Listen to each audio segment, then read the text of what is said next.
Now, a report was released this week issuing a warning of the mounting costs of small boats crossing and the risk of fuelling public resentment. The mid-estimate of hotel accommodation alone at £2.2 billion is 3.5 times the £630 million government invests to tackle homelessness in the UK. The report offers 6 recommendations, including curbing the power of judicial interventions and introducing an annual cap on refugees. I can think of no better person to discuss this report this morning than the author himself, Dr Rakib Ehsan. So, hello, great to have you here. I was interested in the bit in the report of the numbers of people coming over, and what we're not really taking into consideration is the upset on the ground here by some of those people who could be militant, those people who could be terrorists. It's a security issue that we're not really talking about. No, absolutely, Esther. I've said for some time that the small boats emergency is a serious national security issue. This level of unauthorised migration, much of it including arrivals who cross into the UK via the English Channel undocumented, does pose a threat to public safety and national security. In terms of the numbers, over 2022, the total was 45,755 people crossing the English Channel and into the UK. And as we know, in terms of the demographic composition of those small boats migrants, 2 in 3 are males aged between 18 to 39 years. And I think that's a real problem, Esther, because I feel that our asylum system, what it should be doing, is prioritising women and girls at risk of sexual violence in their homelands and internal displacement camps.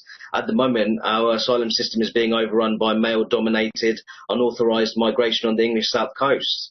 Rakib, I think lots of people might be supportive in principle of putting a cap on the number of refugees in terms of making sure it's a number that we can accommodate and we can cope with.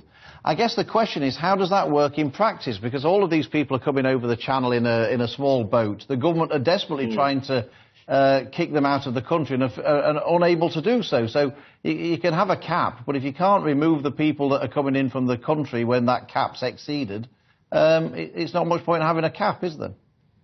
No, absolutely. And I think, as you mentioned, Philip, I make 6 main recommendations in the report, and they have to work together. You can't really have one recommendation in isolation without the other recommendations. So, for example, I talk about this really urgent that we pass legislation which curbs the impact of judicial interventions, both foreign and domestic, when it comes to the UK government's immigration and asylum policy, especially when it comes to removing illegal migrants from the UK. I think what we have at the moment, our asylum system is being undercut by people smuggling enterprises, and much of the decision-making control resides with judges, whether that's the European Court of Human Rights or our domestic court system.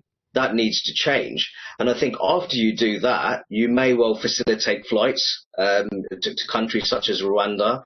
That may help to speed up the UK-Rwanda migration partnership. And I think then it will act as a deterrent. If there's not flights to Rwanda taking place, then there's no deterrence effect. And then after that, you have the introduction of an annual cap on refugees, which should be democratically determined by the UK Parliament, because I think we need more democratic accountability when it comes to our refugee policy. And under that cap, I'd like to see women and girls prioritised, especially those who are at major risk of sexual violence in their homelands.